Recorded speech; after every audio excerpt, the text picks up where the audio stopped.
last week we spoke about paradigms. Let's go with that, hey? And these are the things that sort of are habits and our patterns, I guess, that sits in our unconscious mind.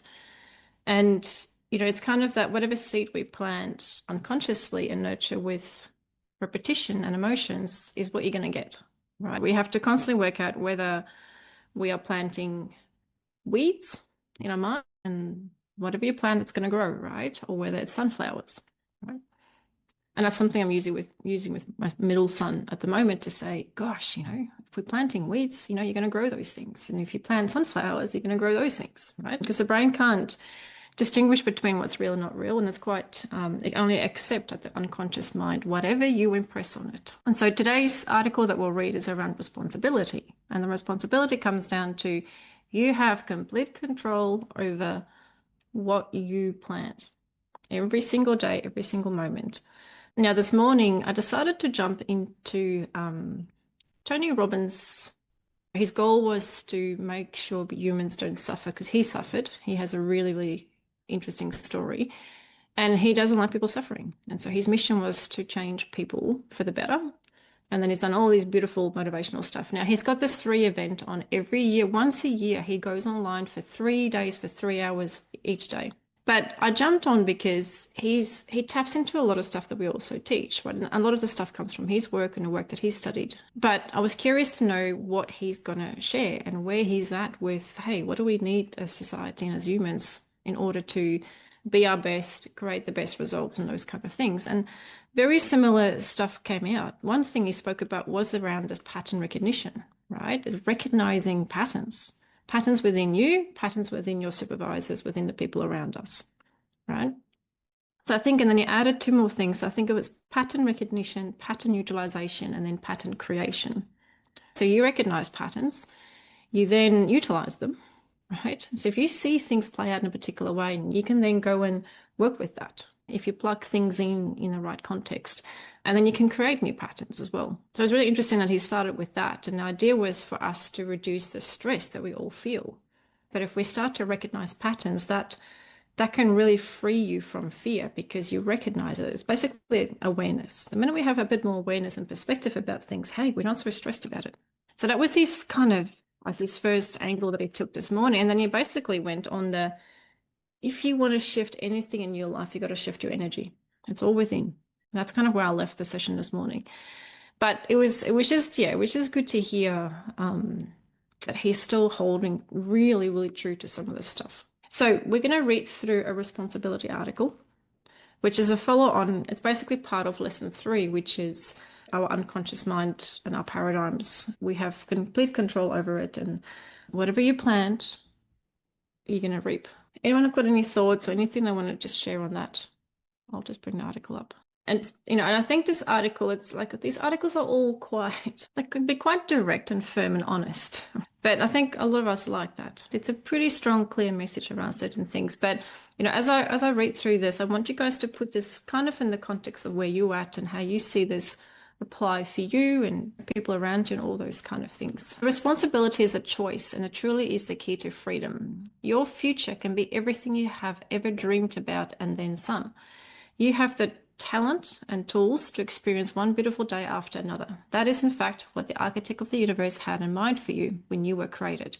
If that was not so, you would have never been endowed with such an awesome power. Bob's good friend and mentor, Val wrote, when a person takes responsibility for their life and the results they are obtaining, they will cease to blame others as the cause of their results.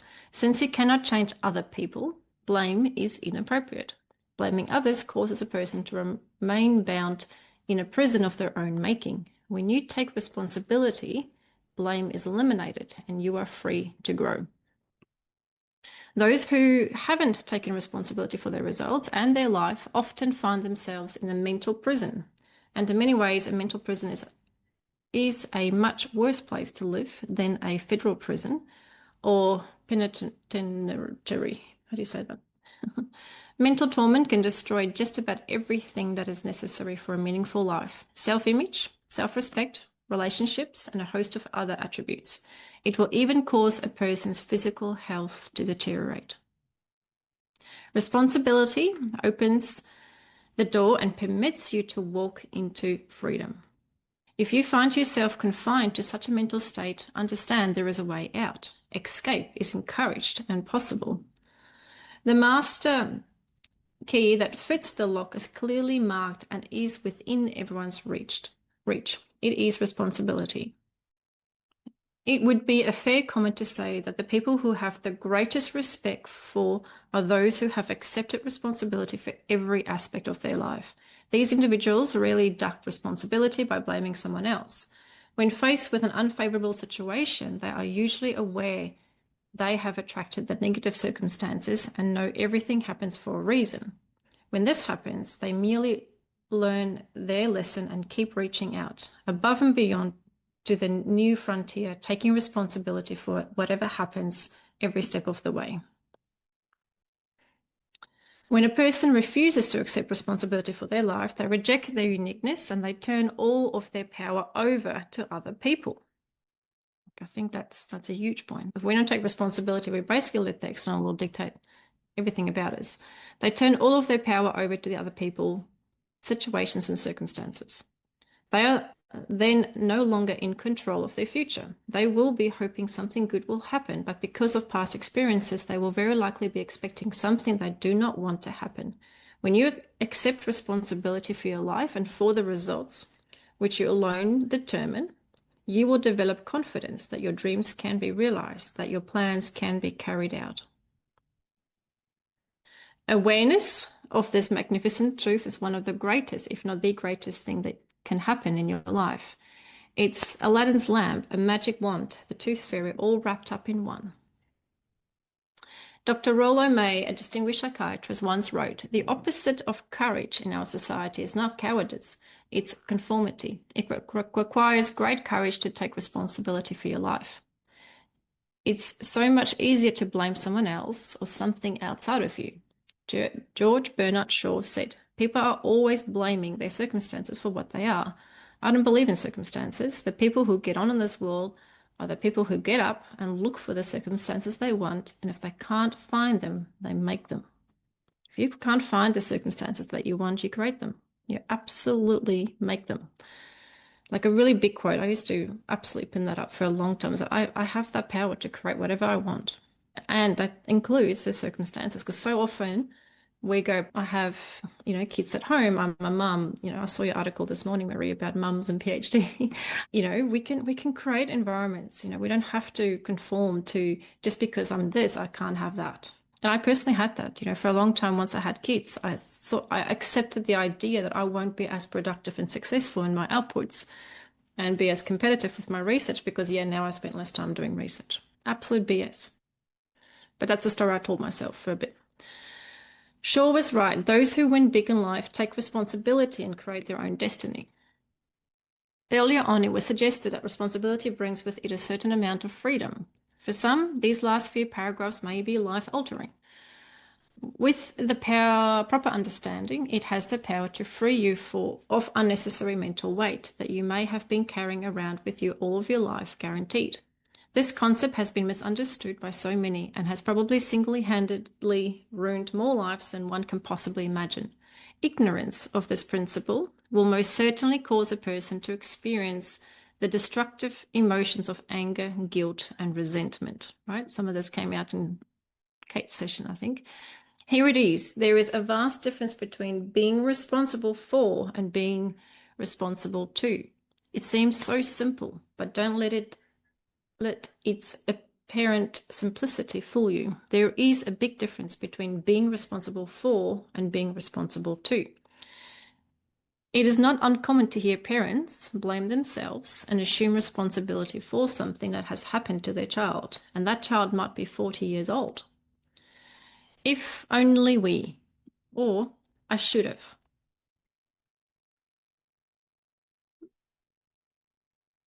Far too often we inappropriately assume responsibility for something when in fact our real duty to the person may have ended 20 years ago. Unfortunately for most, they carry that baggage around with them for life, never realizing they have a choice. The correct interpretation of this is you are responsible for your feelings and your results, not another person's. You may be responsible to another person for one thing or another, but not for another person. The exception, of course, is when you choose to take on the responsibility of raising children until they reach the age of maturity. In that case, you are both responsible to and for them until such time as they become responsible for themselves. At times, it might even be appealing to contemplate having another person take on our responsibility for us. We could even trick ourselves into believing that by doing this, we would be more free to play, have fun, and do the things we wanted. Without serious thought, it might never enter our mind that exactly the opposite would happen. When you permit others to take on your responsibilities, you become dependent on them.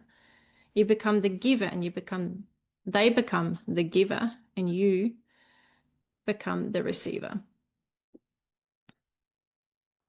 Your well-being is dependent upon their generosity. Hopefully, at some point, it will become very clear that this kind of behavior only leads to a life of lack, limitation, resentment, and confusion on the parts of both the giver and the receiver. Nothing positive comes from the misuse of responsibility. When you take on the responsibility for another person's feelings, results, or actions, you destroy their self-reliance and self-respect. And this is always a big one with having kids and stuff. When you take on the responsibility for their feelings, results, and actions, you destroy their self-reliance and self-respect. It's guiding them to also discover that and learn for themselves, right? You're responsible for all of the results in your life. You're responsible for your happiness. You're responsible for your health. You're responsible for your wealth. You are responsible for your emotional state. Regardless of what has happened in the past, the future lies ahead with an open slate, waiting for you to take control and create a wonderful life for yourself. Winston Churchill, who certainly knew something about responsibility, said, "Responsibility is the price of greatness." Here's a marvelous affirmation that you can verbalize every night before you go to sleep and every morning as you step out of bed. I am responsible for my life, for my feelings, for my personal growth, and for every result I get. I'll leave that there for a sec.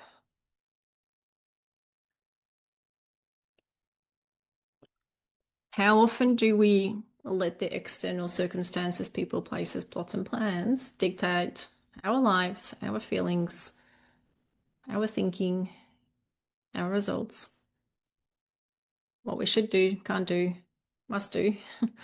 We really base a whole lot of that on external aspects. I think a line that I used to take on was that your best solution comes from within.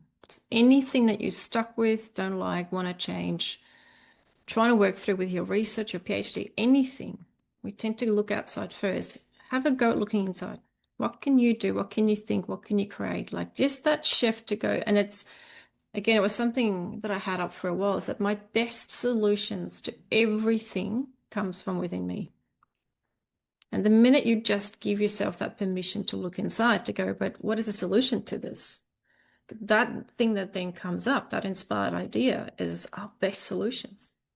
You recognize that pattern so that you then respond to it as opposed to letting it create panic, which is what you're basically saying. It's perspective, it's awareness, it's pattern recognition. And then use that to some sort of benefit, right? Well, that's doing that. I'm not going to worry about that. Like you said, I can't control it. But that means, maybe I could do something else. Or, how can I use that pattern to create? Because then there's pattern creation, right? Or maybe you come up with ideas to do that better, right? To avoid some sort of delays, or maybe you do a better assessment of the journals, right? Not that I necessarily go by assessing turnaround time as one of my key factors for choosing journals, right? I choose journals based on purely what I think is good quality, has merit, and my article fits, right? I don't actually look at whether they've got quick turnarounds and things like that. Anyone else can relate to anything, or just any one takeaway from that article? That's one thing you wrote down.